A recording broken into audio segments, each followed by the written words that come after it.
आज म प्रशान्त महासागर हेर्नु होला प्रशान्त महासागरको तटमा छु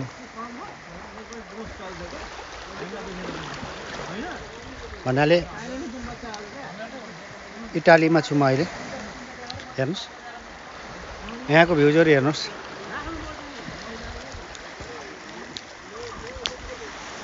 खतरा दमदार छ नि यो ओ यहाँ यार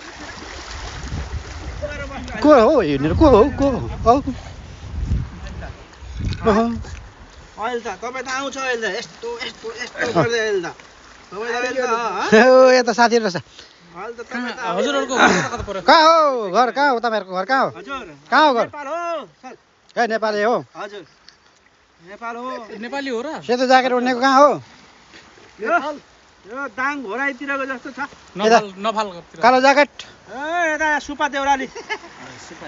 सुपा देउराली आर्मी हो कि के हो जय बागेश्वरी आर्मी हो जय बागेश्वरी कपाल त आर्मी आर्मी छ नि त छैन होला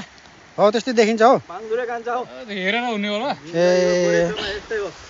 जिन्दगीको गोरेटोमा देखाइदिनु त्यहाँनिर स्पेशल हाम्रो लागि राजाले बनाइदिनु ओहो राजाले बनाएको श्री 5 महेन्द्र वीर विक्रम शाहदेवले चाहिँ 2047 सालमा आएर बनाएको बाटो हेर्नुस् है यो हेर्नुस् यहाँ हेर्नुस् ए यहाँ आएर चाहिँ नुहाई धुवाई गर्ने है एभ्रिथिङ त्यस पछाडि यो सिँढी हुँदै चढेर माथि जाने यो चाहिँ इटालीमा आएर पनि श्री 5 ले गरेको प्रगतिहरू यस्तो छ अब के भन्ने खै राष्ट्रिय राम्रो छ है यहाँ पारी हेर्नुस् है पहाडहरू छ कि पारी चाहिँ अब तपाईको यो घाम डुब्नेतिर यो जुन घाम देखिरहेछ नि अहिले अब यहाँतिर चाहिँ स्पेन प्लस तपाईँ यो भागबाट घुमेर आएर सरसँगले यता जानुभयो भने यता चाहिँ फ्रान्स तपाईको यो भाग चाहिँ फ्रान्स पर्छ गाह्रो छ नि हौ जिन्दगी साथीहरू आज पार्टी गर्ने भनेर यहाँ आउनु भएको थियो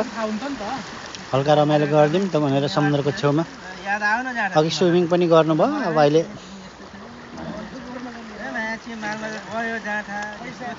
यस्तै छ